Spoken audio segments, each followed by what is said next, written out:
Now, if I'd only predicted how much I'd enjoy this figure, I would have bought reinforcements. Ah, who am I kidding? Army building's what I do.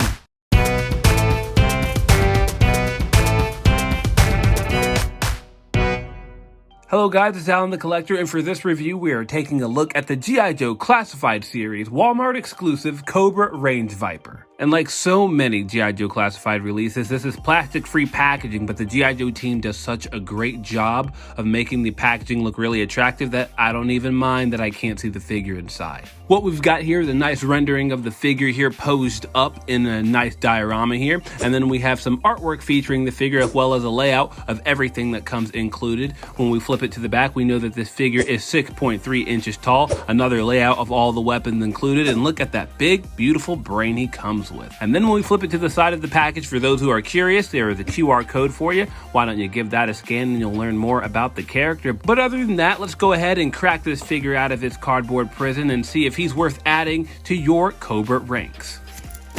There you have it. Here's the Range Viper out of the packaging, and I've got to say, this guy has no business looking this cool, and I'm willing to bet he only gets cooler when we crack open that footlocker he's carrying. What's in the box? A G.I. Joe Classified bag. What's in the bag? Well, the accessories, of course. And like so many other G.I. Joe Classified figures, the Range Viper comes armed to the teeth. He has a character-specific backpack, a grenade launcher, a machine gun with box magazine, a handgun, a bandana that fits around his neck, a pickaxe, a sai, and a bandolier of bullets. What more could you ask for? Now, getting back to the figure here, I'm not gonna lie, when this guy was first revealed, I didn't like him at all. I mean, from the neck down, he totally makes sense. But going back to the head, that's just kind of goofy. I mean, I get how it's supposed to instill fear in the enemies, I suppose, but there's not much practical about a skull mask with a brain head as a helmet. But at the same time, that's also what makes this guy look so cool. So let's start there. We have that nice creamy blue plastic,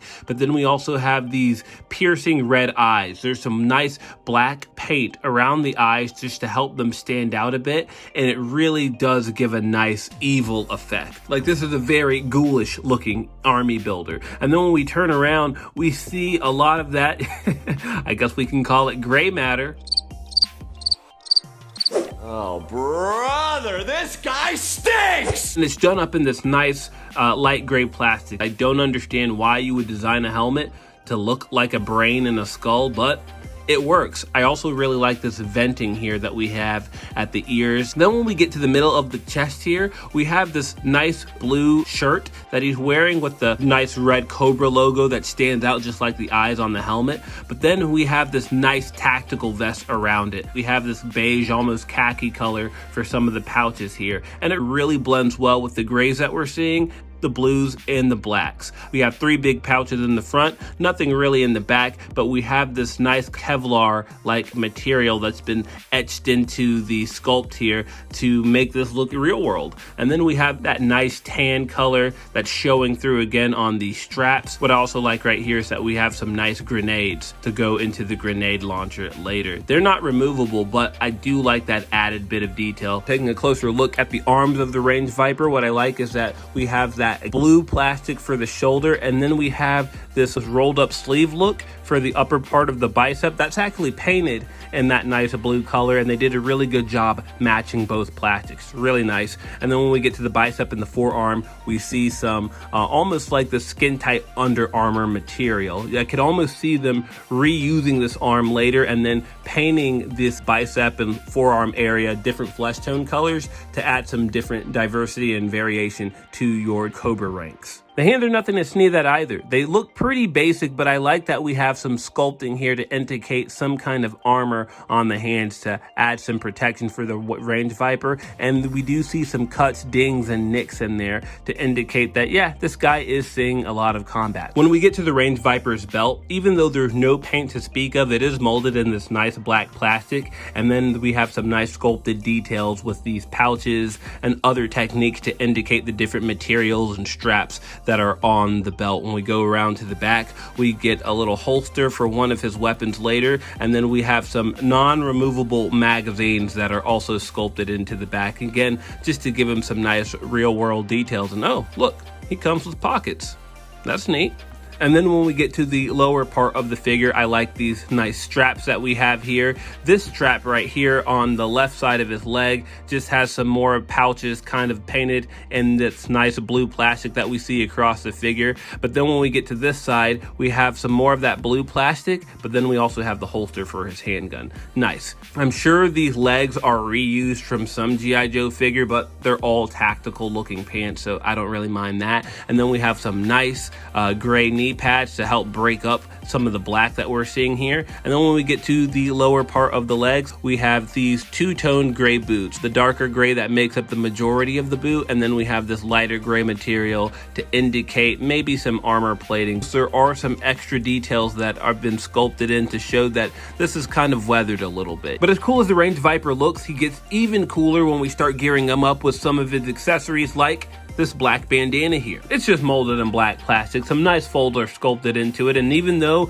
we get a lot of these bandanas in the G.I. Joe Classified line, I like the extra care they took to make sure that they sculpted this one differently than the rest. And then when we want to put it on, we'll just kind of spread it out and then just kind of wrap it around the Range Viper's neck. And we wouldn't want a Range Viper going out into battle without some extra ammunition, so we do have this bandolier. It's sculpted in this nice light brown, almost caramel colored plastic, and then we have this nice stripe of black paint that goes around the entire accessory to indicate what the bullets are strapped into. And when we want to put it on, we just kind of lift his arm up and then we just kind of slide it down across his head. And I really like how the bandolier contours to the sculpt here. It lays very naturally. It doesn't look like it's all bunched up. And while we're talking about the Range Viper's firepower, let's take a look at this revolver style rocket launcher here. We have some nice tactical details sculpted here at the front, a nice handle here for him to grip, and then we even have a port here at the opening of the barrel here where you can port some blast effects if you have any lying around, if that tickles your fancy. And then I also like, again, this revolver style cylinder, and it actually spins when you push on it, which is pretty cool. What I don't like is that the plastic here at certain parts looks a bit chewed up, like it didn't come out of the mold just right. It would have been really cool if this thing could swing open to simulate loading grenades into it, but it can't do that, probably because of the scale. And then when we get to the back of the weapon, we have a nice, what would be otherwise an adjustable stock if this were a real weapon, a nice handle for him to hold, and then we even have a scope for this Range Viper to look through. He holds this weapon pretty easily. I like when my figures are right-handed, because, you know, I'm right-handed. And then we're just gonna shimmy this here. Pretty cool. I like that. And you can simulate him just firing off a couple grenades to flush the Joes out of hiding. We can have this guy really get some convincing poses when we utilize some of that double elbow articulation here. So now this Range Viper really means business. I really like it. He does come with this really fancy backpack. It's really cool. Now this backpack looks like a computer. I like how we have some extra bullets for some weapons that are sculpted in here, and then we have some nice gold plastic to really bring out those details. And then we have more computerized nonsense and some graphs right here, some buttons on this backpack. We have a radio that would have been really cool if it was sculpted to be removed, but sadly it's part of the backpack here. And then we have some nice straps, and then we see more of that Range Viper blue, and then we have this nice hose that comes out. This seems like it's some kind of oxygen tank, and then this hose will plug into the back of the figure's neck. We also notice that when we flip it to the side, we have this little gap that's been carved out here, and that's so that he can store this grenade launcher. So what we're going to do, we're going to take this out of his hands. There we go. And then we're just going to slide this right in. It just frictions on. It's not going to go anywhere. And then let's go ahead and put this back on the figure. There we go. There's a kind of a nice satisfying click that it makes. It's not very audible, but you'll feel it when you're inserting it. Hey, that's what she said. Now let's go ahead and say hello to the Range Viper's little friend. We have this pistol right here. It has a lot of cool tactical details sculpted into it. I like these lines that we have here, a textured grip, and it also has an extended magazine. And let's not forget this port here that you can stick some blast effects into, like so. In my headcanon, I'm just going to go ahead and assume that this is a fully automatic pistol. And you can go ahead and put this in the right hand, and then watch this guy spray away, airing out a crowd of Joes. This pistol works especially well in the Range Viper's left hand, which has a vertical hinge. So what we're going to do, just going to give that hinge a little bend and then slide this right in. And with a little finesse, you can get a decent two-handed pose going on here. So that's also pretty cool. And then when you're done firing off a couple rounds, you can take this and then you'll just slide this right in the Range Viper's right gun holster here. The Range Viper also has you covered when it comes to close quarters combat. He has this tactical sight, very ninja-esque, as this is kind of the last weapon that I would expect a character like him to have. But even though he has trigger fingers, he does hold the weapon pretty decently in either hand. I find that my left hand has a bit of a tighter grip on it. You can get him in some really cool poses, like he's just daring you to come at him. Then as for the Range Viper's other melee weapon, we have this cool pickaxe here. Nothing really to write home about, molded in black plastic. It's a little bit soft, but it will hold its shape, and then we can just go ahead and put this in the right hand again. You might have a better time putting it in his left hand. I find that this right hand is a little bit loose in the grip, probably because of all the guns you can have him holding. But this guy can dual wield with the best of them, so that's pretty cool. And then when you don't want to have him holding these weapons, he has some nice storage for them as well. So what we're gonna do, we're just gonna take each one out. There we go, and let's take you. Going with this side here, we're just going to slip it in this little circular holster he has on his belt, and it fits pretty nicely. And then as for this pickaxe, you'll notice there is this kind of gap sculpted in it. That's for this little rectangular peg on the backpack. It'll just fit right on the side here. There we go. We have the blade facing the back of the Range Viper, and then we'll just give it a nice press, and it fits in quite nicely. That's not going anywhere. Oh, and then let's not forget the Range Viper's final weapon, this cool looking machine gun that we have here. Has all the nice tactical details you might expect from the G.I. Joe classified line. I like that it also kind of has a futuristic look. We also have another peg hole at the end of the barrel where you can port some blast effects if you have them lying around. But what I don't like is that, as you can tell, this thing is just a little bit bent. We have another case of bent barrel syndrome, otherwise known as projectile dysfunction. Fun fact, 52% of G.I. Joe classified action figures actually suffer from some form of PD. So remember, you're not alone.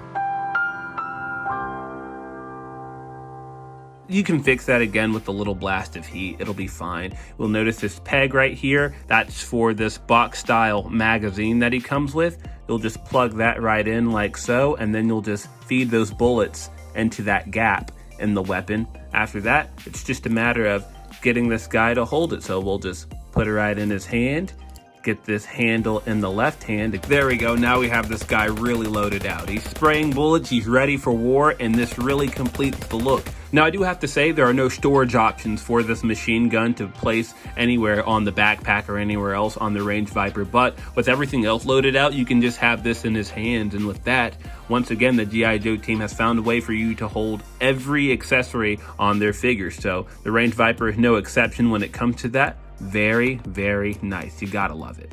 Now as for size comparison, here's how the Range Viper stacks up against some NECA Predators. We have Spike Tail and Laser Shot from the Kenner line, and the Armored Lost Predator from the second film. Here's how he looks up against the 4 main Raptors from the first Jurassic World film. Here he is next to some Power Ranger Beast Morphers action figures from Hasbro's Lightning Collection line. The Range Viper pairs up really well with some standard size Marvel Legends. He's quite a bit shorter than anything in McFarlane's Spawn line. Here he is next to some Style Guide Ninja Turtles from NECA's Cartoon TMNT line. Here he is next to some military-esque figures by NECA. We have John Rambo from Rambo, John Matrix from Commando, Jetpack RoboCop from RoboCop 3, and a bit of a throwback, the Resident Evil Vector figure. And then finally, here's the Range Viper next to some other fellow G.I. Joe Army builders. Now, as you saw in my last review, Grunt is pretty much my favorite, but the Range Viper is up there. And then of course, as we always do, here's the Range Viper under some black light. Nope, no effect. Now if I'd only predicted how much I'd enjoy this figure, I would have bought reinforcements. Ah, who am I kidding? Army building's what I do. Well, we're waiting. Well, all right then. Let's crack them all open. And there we have it. We have an army of 12 Range Vipers, and I gotta say, they look really, really good together in a group, having all of those variations, having all the blast effects. And of course, you know, these are Walmart exclusives. I got all of these when the initial drop happened. It's not my largest team by far, but I think I'm really happy with the way this looks. Now it's for my final thoughts. The Range Viper is another knock out of the park from the G.I. Joe team. This guy has a gnarly look, a really great color scheme. I mean, that skull-brain combo has really grown on me. Despite the pre-ordering headaches, for $24.99, this figure comes with a lot. Like, if this figure can be this good at this price, there's no reason why Marvel Legends, Star Wars Black Series, or even the Power Rangers Lightning Collection should be lacking. Ever. I will say, if you do manage to get this figure in hand, be sure to have a hairdryer handy. All 12 of mine had guns that came warped right out of the package. I found that a lot of his joints, especially in the legs and in the shoulder, were really stiff. But once you get this guy moving, he's a blast to pose around, and he is gonna stand out amongst the rest of your Cobra army. I don't know if I'll add any more to my current army, but if I ever caught these guys on the sale, I could see myself picking up at least 4 more. That's it for this review. Thanks for stopping by. Again, you could have been doing anything, but you came right here. I know I've been gone a while, but I hope to start making this more of a regular thing. In the meantime, don't forget to like, comment, and subscribe, and share the video. It really does help out more than you know. Be sure to stick around for a gallery at the end.